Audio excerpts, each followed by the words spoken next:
bukan akhirnya soal. Dan dia tanya pun tuan-tuan, bukan tanya semua. Tanya tu, tanya hak asas tu lah. Dia tak perinci satu amalan apa, semayang tak semayang, puasa tak. Tanya betul-betul asas-asas bab i'tikad. Wa man nabiyuka, wa ma kiblatuka, wa man ikhwanuka. Hang dak berkawan dengan siapa? Artis, out. Siapa rapat dengan hang? Siapa add friend dengan hang Facebook? Itu saya punya soalan. Itu saya punya soalan. Ni kaki mangkuk ayun mana lalu? Semua kaki duk kutuk ustaz dengan ulama. Out. Itulah tuan-tuan punya kawan-kawan. That is your friends. That is ikhwanuka. Itulah saudara tuan-tuan. Tuan-tuan punya add friend tu siapa?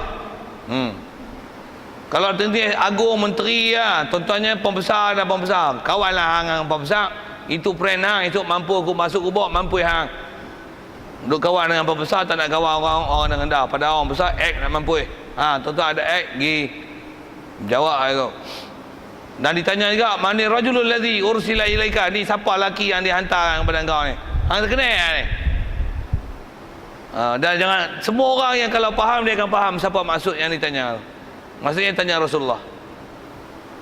Lelaki yang diutuskan. Kalau tuan-tuan tak pernah peduli dengan Rasulullah, dia ajak apa cara dia hidup, macam mana dia ajak cara ibadat, cara muamalat, munakahat, apa kaedah iman, takwa, macam mana sepatutnya beriktikad. Tuan-tuan tak pernah belajar, tak pernah tahu, tak pernah kenal istilahnya peribadi dia macam mana, tak pernah kenal. Tuan-tuan hidup bukan di atas dengan hidup dan cinta kasih Rasulullah. Mampu kata jawab. Tuan-tuan tak jawab Rasulullah. Musim mula tuan-tuan jawab Ronaldo. Mobil entah saya saja usik-usik itu. Musim apa bintang RTM lah lagi jawab. Apa Raja Gelik Malaysia. Daud Gilau, tuan-tuan apa itu? Suara terpanjang dalam dunia Syarifah ini. Tuan-tuan jawab tu. Tak. Tak ada jawapan lain. Pasal Rasulullah tak kenal. Rasulullah ajak apa? Kasih apa? Amalan Rasulullah paling suka apa? Apa dia? Dan pula tu jawab bukan dengan apa amalan. Tuan-tuan beramal dengan tuan-tuan ikut siapa, contoh siapa hati ni. Buah bekas hati ni balik. Hati ni tuan-tuan taruh kat siapa? Rasulullah, masjid, surau, majlis ilmu. Tuan-tuan buah kat mana? Kalau bubuh pasar malam, bawah lampu kuning, main gitar. Tu kedai makan. Tak jadi. Sisi apa? Sikit asal cerita muka nakir tu. Jadi muka nakir dia tanya asal dan azab paling teruk kena pada mayat. Masyhur atas riwayat ulama daripada hadis-hadis yang ada datang bab ni adalah maghrib atau malam hari dia di ke bumi. Kalau yang jenis ada ke bumi ke bumi ni, kalau siang ni maghrib ni ialah waktu paling teruk dia kena. Dia teruk kena tu sepanjang zaman ke? Yang tu ada khilaf ulama. Satu kita ni tak sebut. Azab memang ada, cuma adakah sepanjang zaman? Yang kena teruk tu tak. Yang kena teruk hari pertama. Hari pertama yang panjang tu macam mana? Dia hanya akan dibuka lorong neraka ke neraka. Dia akan bau, bahang, busuk, panas dia rasa, tapi tak masuk neraka lagi. Pasal itu ialah antara azab yang kena dalam kubur. Kalau nisbah nikmat, dibuka pintu satu lorong ke syurga, nampak, bau, tengok, nak pergi tak boleh. Pasal belum cukup syarat. Baru duduk alam barzakh, baru sepadan nak pergi akhirat. Bangkit pada kubur esok, selesai baru orang masuk. Tapi tempat tengok, tempat duduk dah nampak siap. Tak mana? Setiap orang nampak siap. Orang tertentu saja yang dia boleh masuk alam kubur pergi. Tengok. Antara yang disebut ialah orang mati syahid.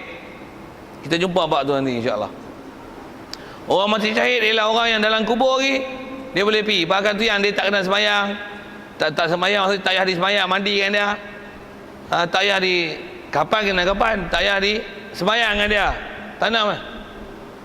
Siapa? Mati perang Sabil ni pahala besar gila. Dia tak perlu doa kita Allah maghfir lahu, tak payah. Dia ialah antara orang yang syafaat yang kita. Esok dia syafaat yang kita. Lepas tu dalam alam barzakh lagi, dia boleh masuk alam syurga, boleh ambil nikmat siah. Antaranya mati syahid, dan siapa yang lebih tinggi dah tu? Nabi, Rasul, Siddiqin. Antara orang yang boleh dapat nikmat terus masuk alam syurga, dalam masa duduk alam barzakh lagi boleh pergi ambil. Baik. Jadi azab paling teruk kena maghrib. Satu atas riwayat sebut ulama kita, disebab ulama dulu-dulu dia ajak, hari ni kalau sembahyang mayat, itu yang dia buat sembahyang hadiah. Sikit ke sembahyang hadiah sikit. Sembahyang hadiah memang ada riwayat doa yang dhaif tentang fadilat dia. Jadi disebab ada, cuma dia taklah jadi asal sembahyang macam sembahyang duha apa tu. Tapi atas riwayat ada. Dan memang kalau antara waktu bila disuruh buat sembahyang hadiah ni, dia suruh buat maghrib hari di Kebumi. Pasal masa itulah dia paling teruk kena. Kalau tak buat sembahyang hadiah pun, kita doa untuk dia. Pasal prinsip sembahyang hadiah ni ialah doa untuk orang Ta'ala beri keampunan kepada mayat. Pasal kita sembahyang doa, Allahumma in kana li hadhihi salah, Allahumma in kana salati laha ajr awsil lahum misla ma thawaba ma sallaina wa ma qara'na fi hadhihi salah ila qabri fulan. Jadi bab tu bab doa ni. Jadi kalau katalah majlis itu malam tu ada majlis ilmu macam kita ni, tadi ada orang meninggal, habis je mengaji, ya Allah aku dah mengaji hari ni boleh faham pahala kami duk mengaji semua malam ni dalam masjid dah tu duk niat iktikaf. Segala pahala yang ada ni ya Allah, yang kami jalan datang mai sini semata-mata cari redha-Mu. Kau sampaikanlah pada si bulan-bulan yang meninggal pagi tadi yang telah di Kebumi, mudah-mudahan dengan pahala ni yang kami duk mengaji ni yang Kau sampaikan kepada dia, kalau dia kena azab, ringankanlah azab itu daripada dia ya Allah. Amin. Siap. Adab apa tu panjang lah doa tu. Saya nak tunjuk konten doa tu. Antaranya kaedah dia macam tu. Pasal bayang hadiah pun sebenarnya atas bahasa ulama dia lah bab doa. Dan kita dah bicara bab doa tu. Boleh doa untuk orang hidup, boleh doa untuk orang mati. Boleh doa keampunan untuk dia, boleh doa pahala bagi kat dia. Boleh. Tak payah mengaji apa hari tu. Boleh. Mengikut kaedah ahli sunnah wal jamaah boleh. Itu tak ada masalah apa ahli sunnah wal jamaah. Wahabi duduk bisin Rajab tak pergi puasa. Okey, sikit kat tu. Kalau ikut kaedah ahli sunnah wal jamaah tak ada masalah. Doa lagi. Nak PCR boleh doa. Doa sakan. Ada Nabi suruh PCR PCR ada. Jawab. SPM ada Nabi bila jual PCR SPM pergi baca isi ni lah. Tu tuan-tuan duk baca apa? Tak bidah masuk neraka tu. Untuk kalau ada orang macam tu macam mana? Sepak lagi. Bodoh. Memang tak betul, salah. Tak betul cara faham.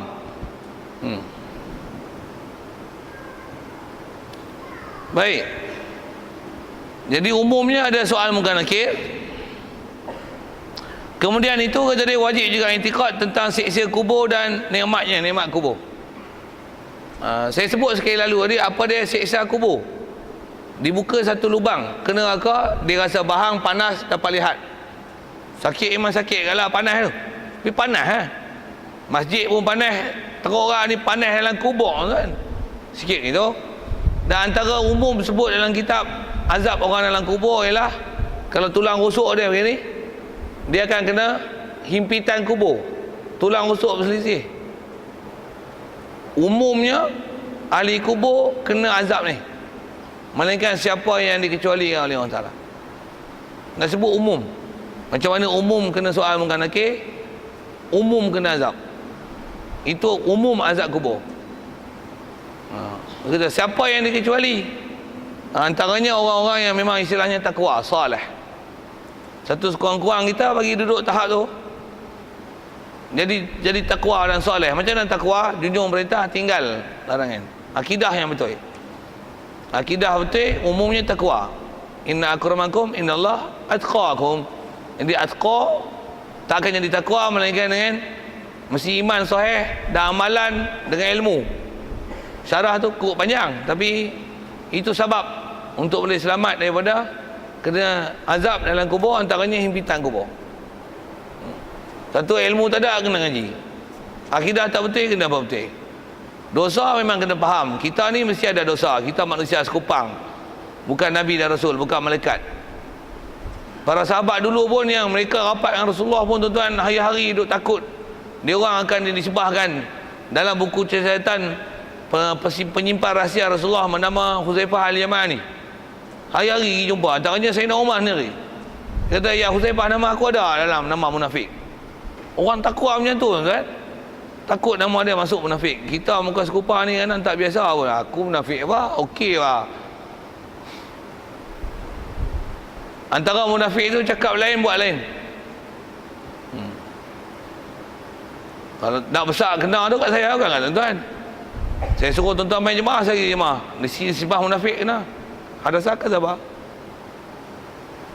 Saya suruh tuan-tuan duk mengaji elok-elok, saya pun tak mengaji. Tak kena. Saya suruh tuan-tuan duk main tahajud, saya pun tak terkejut. Saya kena. Lima taquluna ma la taf'alun. Atamuruna an-nasa bil birri wa tansawna anfusakum wa antum tasluna al-kitab afala taqilun. Kena biji-biji ni. Nak kata apa? Kita muka sekupang ni banyak kena isi upar tu. Macam mana pun kena ngaji banyak apa tu? Macam mana pun nak sebut. Baik saya, umumnya kita muka sekupang ni tuan-tuan. Nanti yang kita kena mengaji dan lagi kenal diri kita. Apa saya macam mana nak pergi lepas tu? Kalau kata azab, kita dah faham kena azab. Status azab pun kita dah tahu takat mana. Kita duduk di mana? Wajib muhasabah diri. Nanti yang pesan ulama kita pun, Sayyidina Umar sendiri pernah pesan tu kata dia, hasibu anfusakum qabla an tuhasabu. Hisap diri kamu sebelum kamu kena hisap. Memang kena kan? Tak hisap kan, esok dah kena dah, baru nak dah terantuk baru nak tengadah, tak jadi apa dah. Menangis air mata darah kali pun tak boleh balik kat dunia. Allah. Kena ambil pengajaran sikit tu. Macam mana nak buat tu? Macam mana nak selesai? Kalau ada tak dapat formula kot, boleh bincang, boleh sembang insya-Allah. Pasal wajib tu. Pasal tu azab kubur lah. Yang tu azab himpitan kubur. Itu nikmat, wajib juga ada nikmat kubur. Sekali lalu dah sebut nikmat kubur. Buka satu lorong, boleh bau, boleh lihat, boleh tengok. Memang teringin tak kira. Dah nampak nikmat tuan, best. Itu tang azab, tang nikmat umum. Nikmat juga. Kalau tadi kena himpit, orang nikmat macam mana? Masuk sebut dalam kitab-kitab hadis, kalau kita belajar kitab tauhid wadah bicara, orang dapat nikmat kubur, antara nikmat dalam kubur ialah dia tidur macam mana tidur malam pengantin. Bukan tidur mak dakap, bini dakap. Tak faham sudah. Saya tak mahu syarah banyak, saya nak cerita umum nikmat tu. Orang bujang tak pernah biasa pegang perempuan tak tahu menikah malam pertama kan, malam pengantin.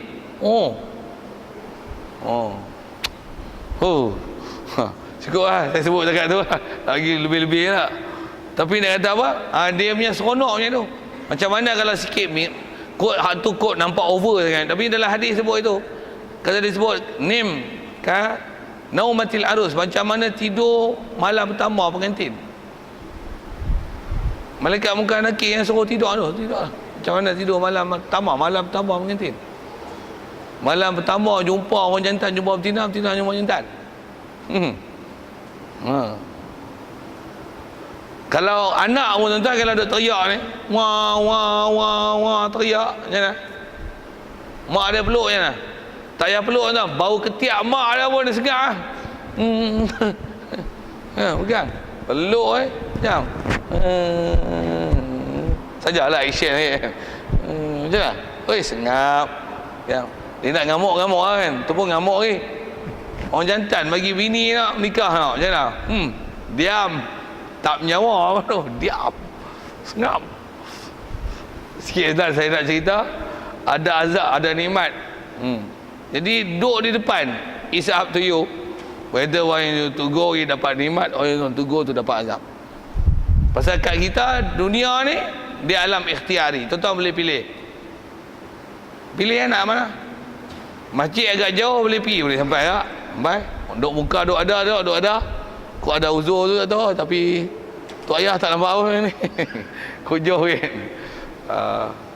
Tok ayah kita tak nampak. Lain tu muka duk standby ada. Hak perempuan pun jauh-jauh mai. Yang dulu dekat tak main, jauh tak main. Tu. Sikit lah kan. Saya syarah banyak tu. Okey, siap. Itu nikmat azab. Jadi semua tu kata dia soal munkar nakir, azab dan nikmat alam kubur wajib intikad. Kita wajib percaya, maksudnya wajib intikad, wajib tasdik, wajib benarkan dalam hati wujudnya perkara itu. Nisbah kita dah yakin intikad satu hal, tu nisbah kita sikit tentang muhasabah sebut dia pada apakah persediaan kita. Tu semak. Apakah persediaan kita? Macam mana wajibnya itikad itu serupa juga kata dia wajib beriman. Seperti mana wajibnya itikad dibangkitkan manusia daripada kubur. Bangkit pada kubur. Wajib itikad. Sikit bab tu disebut ringkas je. Wajib itikad bangkit pada kubur. Macam mana proses bangkit pada kubur? Bangkit pada kubur proses dia dengan Allah Taala perintahkan malaikat Israel Israfil tiup sangkakala yang kedua. Tiup, bangun balik semua. Tak.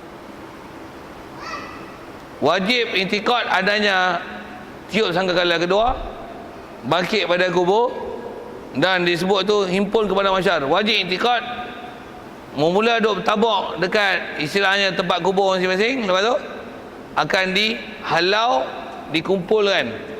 Pasal mula-mula dia akan nasyri, maksudnya semua keluar bertabur, lepas tu akan dikumpul.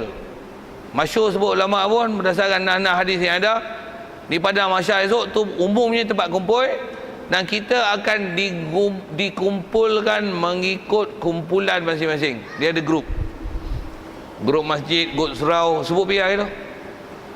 Dia akan ada grup. Macam mana kita duduk kat dunia ada grup, macam tu kat dunia ke akhirat dia akan ada grup dah. Syiah dia duduk grup Syiah, mampu yang ni tuan kena balon.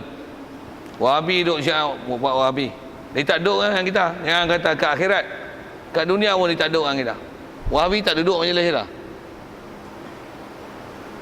Saya kalau majlis saya duduk belah Ipoh tu, mana tempat-tempat kita tak bisa pergi, geng-geng Wahabi ada. Mula-mula dia dengar dia tengok ustaz ni duk entam siku Wahabi kali kedua apa tobat dia tak mai. Saya Wahabi dia tak boleh duduk majlis-majlis dah. Tambah pula dia macam mengaji tak sama. Kita mengaji baca kitab tauhid, kita baca kitab fiqh, tasawuf. Dia tak mau, dia nak mengaji hadis dengan tafsir. Dia tak mau mengaji tu. Sebut fiqh lari belah. Kita tak mau siapa mazhab-mazhab. Kita nak ambil Quran terus dengan hadis. Sombong nak mampu. Dia tak mau duduk majlis dah. Asal nak sebut ialah macam mana kat dunia ni manusia akan hidup mengikut puak, parti, kumpulan, grup masing-masing. Akhirat pun sama. Dia takkan duduk dengan grup orang lain. Bahkan esok dia memang ada istilah bendera-bendera, dan bendera tu menunjukkan lambang dia duduk grup mana. Cuma jangan tarik lah esok gambar dacin, gambar bulan, tak ada tu. Bendera lain lah. Macam mana jangan tanya saya dari si detail.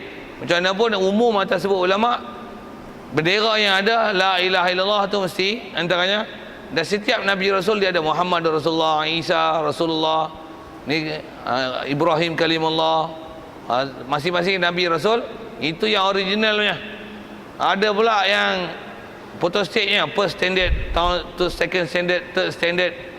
Ada standard, ada level dia. Semua nama kita tertulis siap. Grup mana? Masuk lain grup, out. Kita akan cari esok suasana tu. Duk mana, grup mana, grup mana. Satu pastikan kita duk grup yang best. Grup baik-baik. Grup memang betul atas akidah ahli sunnah wal jamaah. Atas kaedah-kaedah fiqh tepat macam mana kaedah ulama-ulama mutabar dulu. Duduk grup lain berhasil lah akhirat esok. Baik. Macam mana pun dia sebut dan kata wajib itikad adanya tiupan sangkakala kedua, wajib itikad adanya bangun pada kubur, wajib itikad akan dihimpun di padang mahsyar, dan juga kalau ikut atas sebut ulama wajib itikad di padang mahsyar akan digrup mengikut kumpulan tertentu. Wajib itikad pasal memang datang daripada hadis dah sebut semua tu dengan detail macam ni apa dia suasana di akhirat esok. Wa qul yu'adul jismu bitahqiqi. InsyaAllah kita sambung itu. Kalau ikut masih bab bangkit dari kubur tu, cuma dia panjang sikit bahas. Tangguh. Wallahu alam yang baik pada Allah Taala. Tak salah sama saya tak dengar tu silapan ke mana. Soalan kalau ada sekitar tentang asal kita sebut terakhir ni ialah tentang bab kubur. Soal, ada azab, ada nikmat, tiup sangkakala. Lepas tu malaikat Israfil tiup, bangkit dari kubur, himpun pada mahsyar. Asas kita bercakap itu. Soal. Ya.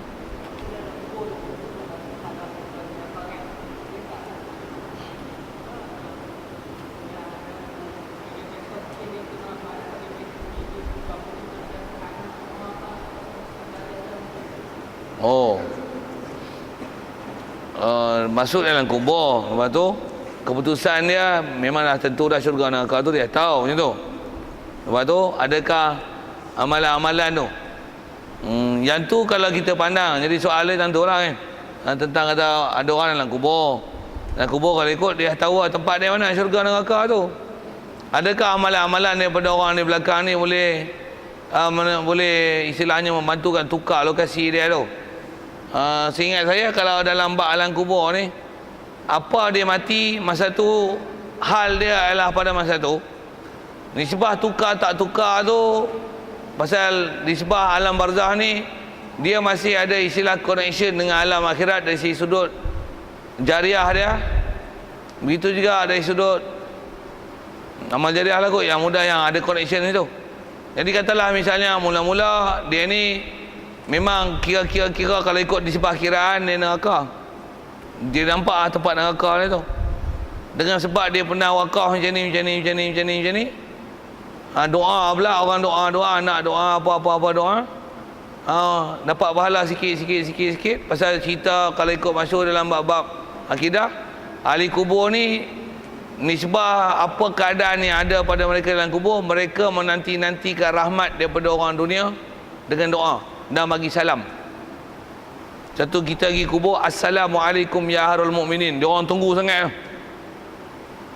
Dengan mana kalau dimakbulkan doa, sejahtera lah, boom. Dia ibarat macam kalau nisbah ayak boleh minum ayak, kalau nisbah macam tu, dia sentiasa mengharapkan bantuan. Ada setengah-setengah kalau sebut dalam kitab-kitab yang riwayat sebut tentang suasana alam dalam kubur ni, ada setengah ulama' kita mimpi, tapi cerita mimpi ada si kata macam mana Allah Ta'ala gambarkan ambil manfaat tu. Ahli kubur ni macam duduk dalam kegelapan, siapa bagi salam, anak dia siapa berdoa, dia ibarat macam cahaya jatuh, dia pergi kutit. Nak sebut kata duduk tunggu manfaat. Jadi katalah lani duduk dalam kubur, duduk nampak lubang neraka, dengan sebab dia pahala begini, orang pula manfaat banyak untuk buat masjid ke apa dan sebagainya. Masjid pun dulu orang tak ada, dan ni ramai.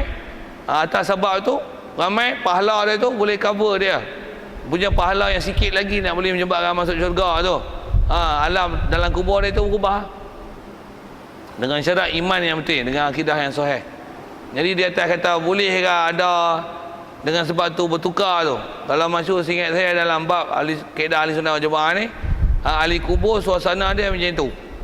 Maksudnya dia bukan macam mana yang memang pasti macam mana bangkit pada kubur. Bangkit pada kubur dia memang hak pasti siap. Cuma dia akan lalu proses hisap, timbangan dan sebagainya serta amalan. Adapun dalam kubur dia mati mengikut hal dia mati. Maksudnya kalau baik, kalau jahat. Lepas tu nisbah amalan dia cukup tak cukup. Kalau tak cukup. Tu last macam mana? Tengok apa connection yang ada. Hal orang mati pasal dia alam barzah, dia masih ada lagi bab tu. Jadi kalau atas soal adakah boleh berubah tak berubah tu, atas faktor sebut ulama, dia di atas sebab doa yang ada dengan siapa ada kat dunia. Itu kot. Jadi maksudnya ada boleh berubah. Pandang atas faktor sebab, ya. Macam mana kita sebab ni katalah tak pandai, boleh tak jadi pandai? Jawab. Boleh lah. Semua apa nak buat? Main mengaji lah. Mengaji macam mana? Bagi betul cara lah. Buku tulis, catatan, nota, rakam, dengar. Apa? Tidak. 10 tahun untuk jahil tu. Sikit kan bahasa itu lah. Dari segi boleh? Boleh. Jadi setakat mana usaha? Macam tu lah. Jadi kalau kata dalam kubur pun, setakat mana nisbah boleh termanfaat.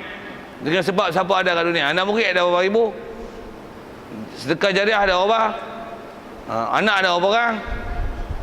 Lagi wakaf-wakaf ada berapa tempat wakaf. untuk manfaat dah mayat. Kan dia mah peroboh habis. Peroboh habis tak ada lah. Sikit-sikit yang pasal itu. Jadi di atas kata boleh? Ya, ada. Satu, atas kita sebut atas bulan puasa selalu duduk baca Quran, hadiah kat mayat. Manfaat tak? Jawab. Tu dia dah, jawapan dah tu. Manfaat lah tu. Kaedah ahli sunnah wal jamaah manfaat. Manfaat bab mana? Bab doa. Bab doa. Jadi keputusan dia tu macam mana? Dia masih ada hubungan dengan nisbah kita doa. Betul kan? Lain kalau dah. Ya.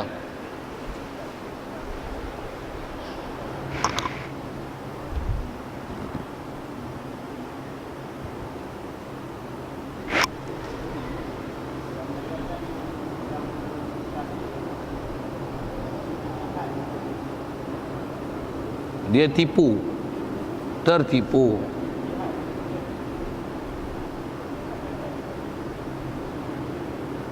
Betul? Tertipu tu maksudnya konon nak pergi jihad, dia tengok buat jahat. Macam tu lah. Betul?